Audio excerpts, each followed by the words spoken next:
Good afternoon.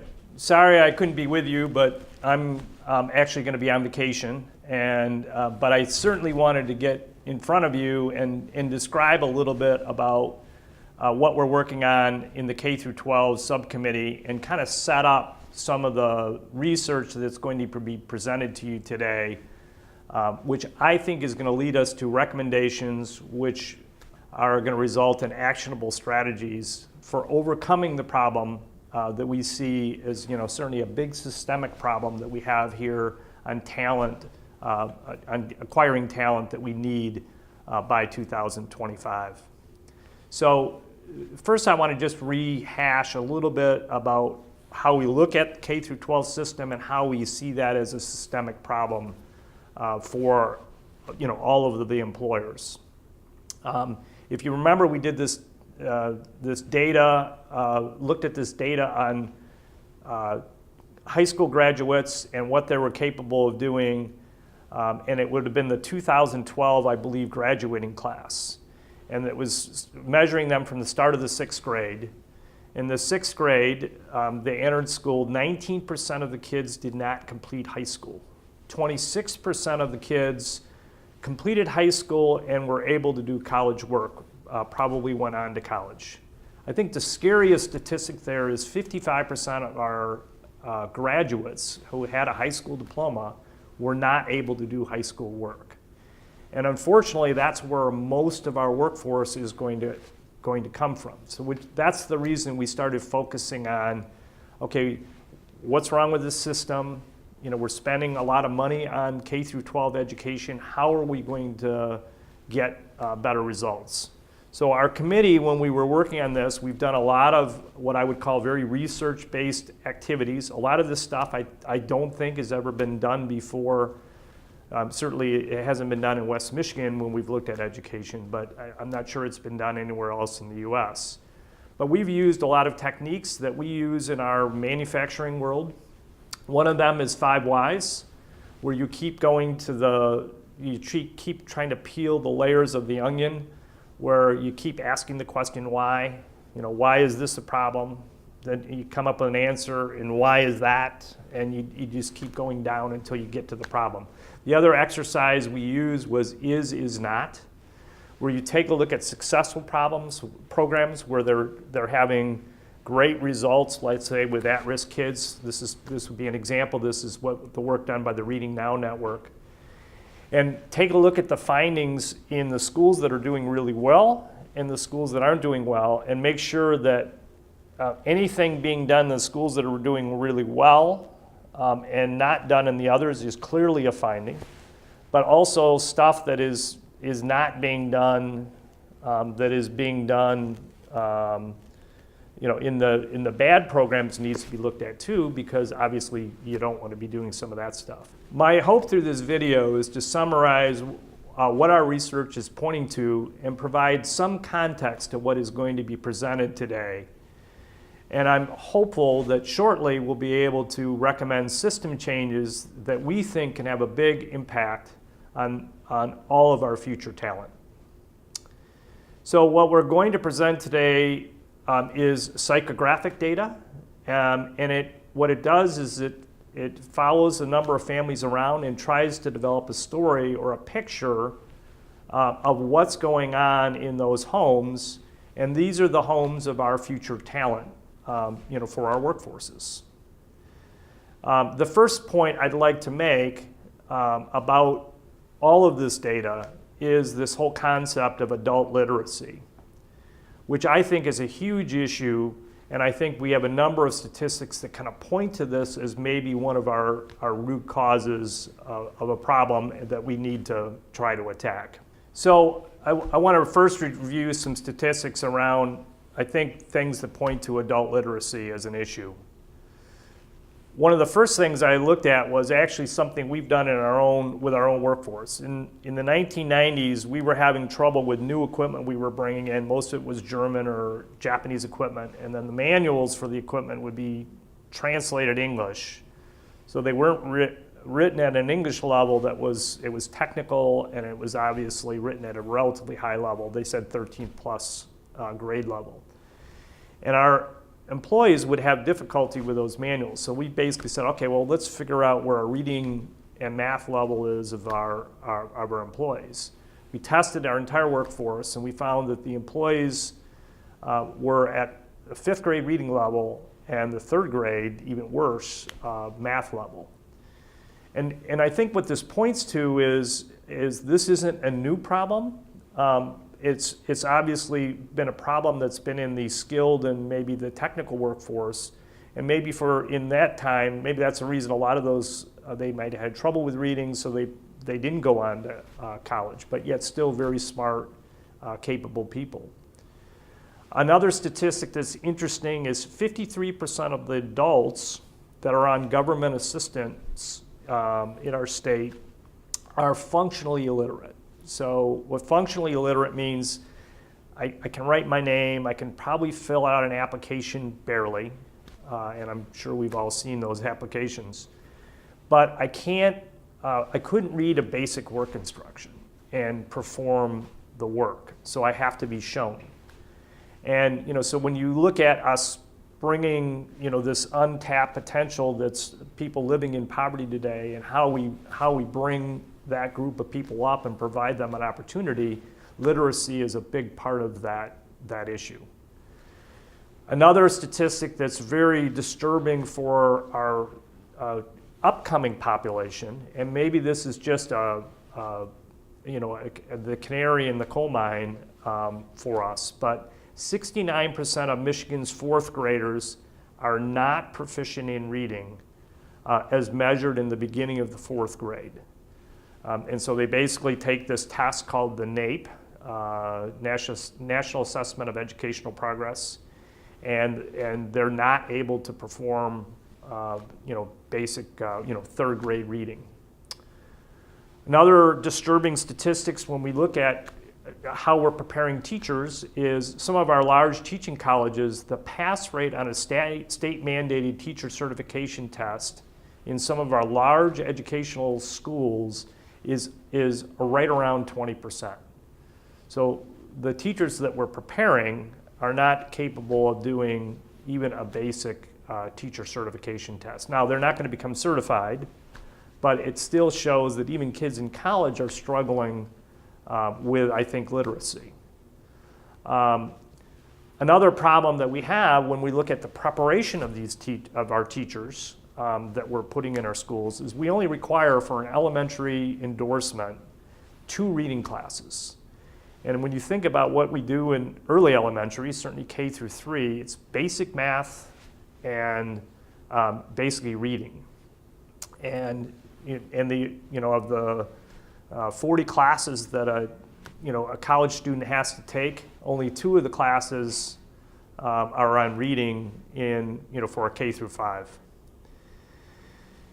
So when you look at one of the other things that we see as a problem in our work on K through 5 is that K through 5 curriculums do not emphasize the basic building blocks: phonemic awareness, phonics, vocabulary, and general content knowledge, because they assume that most kids are coming to the schools with some of that information already there. And so what they're doing is filling in the pieces. And so our phonemic awareness, for instance, is sounds and the ability to manipulate sounds. And so we don't teach that as part of our normal curriculum, because the way in which most kids get that is by listening to adult conversation, mimicking adults, and they learn that phonemic awareness. And you'll see by the psychographic data that will be presented later that in a lot of homes there's no adult conversations. There's a lot of reasons why our kids are not getting these building blocks naturally. But I certainly don't want to be depressing about this, because I think there is a lot of hope, because I think I'm going to explain how we've had some great success in our community when we take into consideration the fact that some of these things are not obtained naturally by our kids. And we build a curriculum that actually does interventions that teach some of these things that we used to get from the home. So the first thing I the first example I want to give of, let's say, an intervention-based program is the Grand Rapids University Prep program that we've talked about, I think, in the past. As you may remember, this is a program that was started by a couple business leaders, myself, Jim Hackett, Brian Cloyd, Steve Van Andel, Michelle Van Dyke, many people probably in the room today.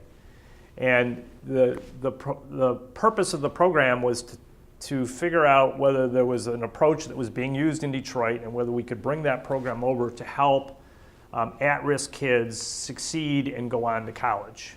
So we have now 2 graduating classes of the Grand Rapids University Prep. Our kids start off substantially behind. They're all coming out of the Grand Rapids Public School System because we are part of the Grand Rapids Public Schools. And they start off about 2.5 grade levels behind, so meaning that they're probably literacy challenged.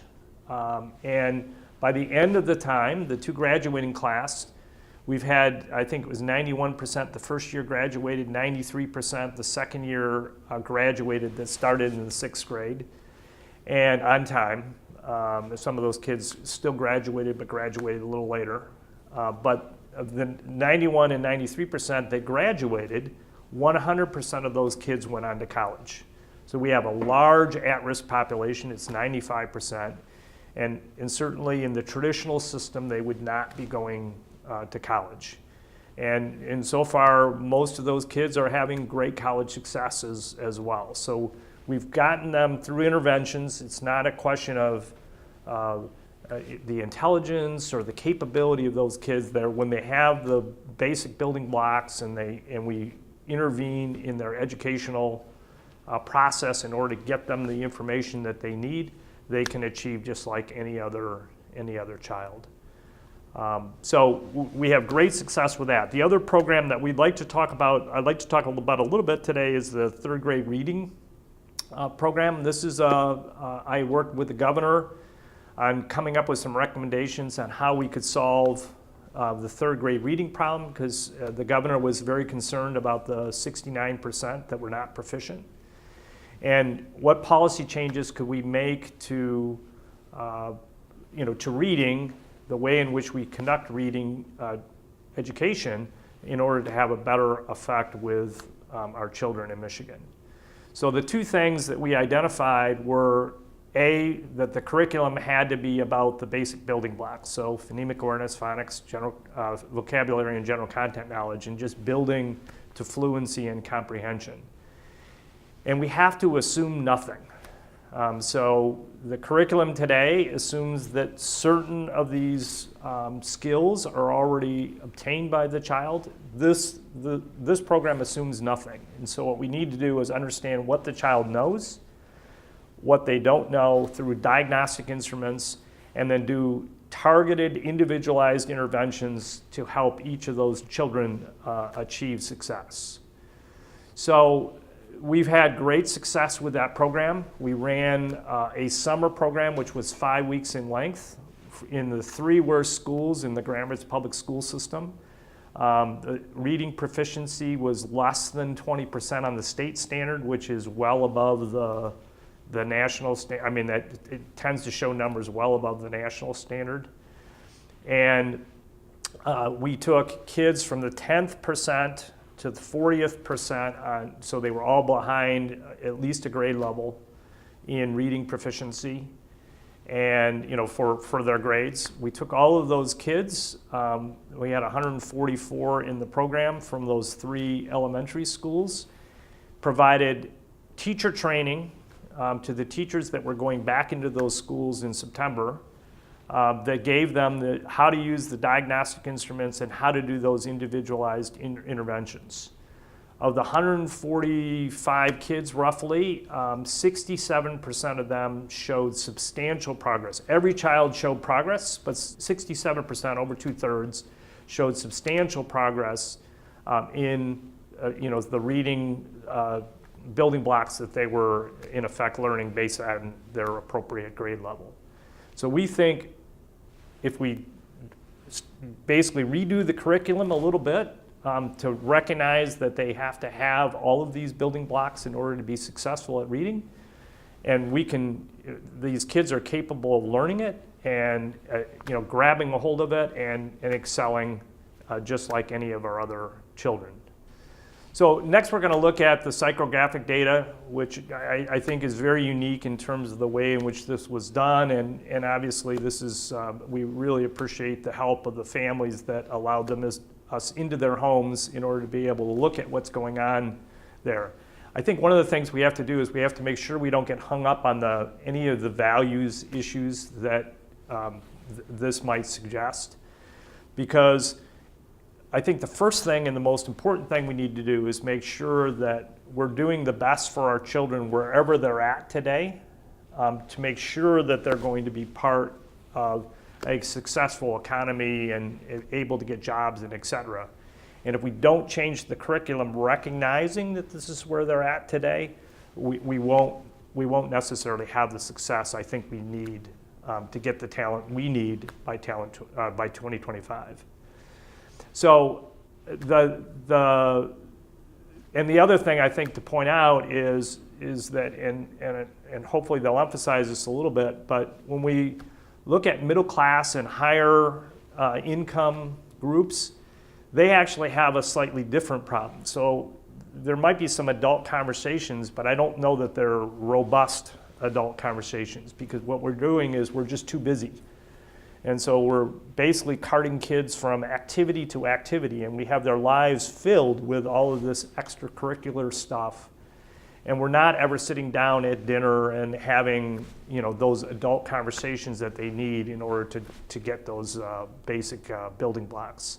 So this problem exists not only with, let's say, lower income folks, but it also is prevalent in our middle and higher income folks as well. So I think the key is, I'm certainly very hopeful about our ability to actually impact change in this area. We need to change the system to deal with the reality that we have coming out of the homes, and that's why I think the psychographic data is so valuable, because it really points us to the fact, or this conclusion, that if we don't give them the basic building blocks and assume nothing, we will not have the success I think we can have. I'm very hopeful that when we make some of these changes and get the educational systems to start thinking a little bit differently about how we educate teachers and how we change the curriculum and what we do in schools, we have the ability to generate an absolutely great workforce for our region in 2025. Thank you.